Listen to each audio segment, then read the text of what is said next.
কি বলবো, মানুষ অনুভূতি হারিয়ে ফেলেছে, মানুষের চেতনার বিকাশ ঘটছে না, মানুষ নিচের দিকে, এত নিচু মন। আজকে 13 বছরের একজন কিশোরী বলতে পারি আমরা, তার সাথে এইভাবে এই যে ঘটনা, এটা বেদনাদায়ক খুবই। আমাদের মানে সরকার, যিনি মাত্র 2 মাস এসেছেন, তিনি, আমি বলবো তাকে শক্ত হাতে এগুলোই দমন করা। কেন হবে? কোনো শিক্ষা প্রতিষ্ঠান হোক, কোনো মেয়েদের কেন এরকম একটা পণ্য হিসাবে ইয়ে করা হবে? তার জন্য আমি শুভেন্দুদার সঙ্গে আমাদের তাদের অবশ্যই বিচার হবে, বিচারে মানে বাধা আসবে না।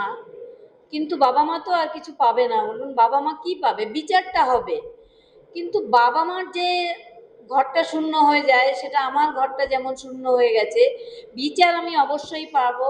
সরকার নতুন এসেছেন, আমাদের যেমন প্রত্যেকটা তথ্য প্রমাণ নষ্ট হয়েছে, তাই বিচারের অগ্রগতির জন্য একটু দেরি হচ্ছে। আপনারা দেখেছেন তামান্নার মা এসে আমাদের মাননীয় মুখ্যমন্ত্রীর সঙ্গে কথা বলেছেন, সাথে সাথে তার সব অপরাধী ধরা পড়ে গেছে।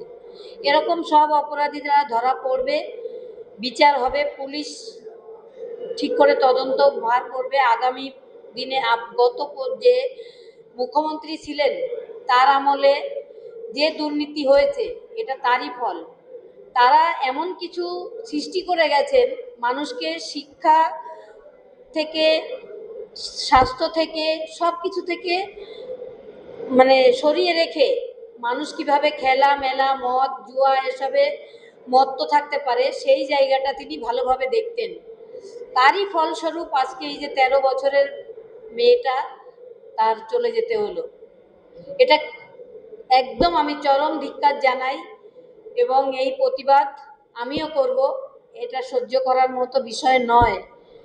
মা বাবা বিচার হবে, কিন্তু মা বাবা কি পাবে? এই জায়গাটা কেন হবে? এটা এরকম একটা ঘটনা কেন আমাদের সমাজের এই অধপতন হবে? কেন মানুষের চেতনার বিকাশ ঘটবে না? আমরা সেই মানদাতার আমলে পড়ে নেই যে মেয়েরা একটা ভোগ্য বস্তু হিসাবে ব্যবহৃত হবে। এটা কিছুতেই মানব না। ফলো করুন সংবাদ প্রতিদিন ডিজিটাল।